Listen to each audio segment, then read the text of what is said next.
Bu, adi bir velosipedçi deyil. Bu, dəmir sinirli, qorxunu vecinə almayan adam. Fabio Wibmer.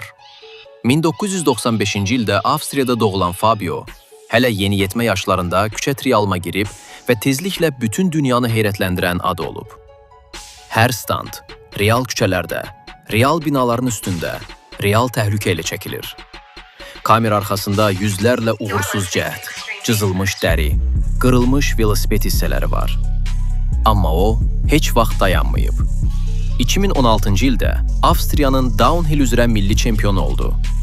Daha sonra Red Bull ilə müqavilə bağladı və interneti partladan videolarını yaratmağa başladı. Wibmer's Love, Home Office, Out of Mind. Bunlar sadəcə videolar deyil. Bunlar milyonlarla insanı mən də edə bilərəm deyə ayağa qaldıran adrenalin şah əsərləridir. Fabio'nun üslubu nədir? Şəhərin dar küçələrində sürət, kənd yollarında dəli dolu hoppanmalar, 4 metr hündürlükdən tullanmaq. Bu, hər saniyəsində təhlükə, hər kadrında cəsarətdir. O yalnız idmançı deyil, o özünü həddi olmayan bir sənətkar kimi sübut edib. Hər videosu bir mesajdır. Qorxunu keç, dünyanı dəyiş. Bu, Fabio Wibmer, riskin kralı, küçənin qəhrəmanı, qeyri-mümkünün memarı.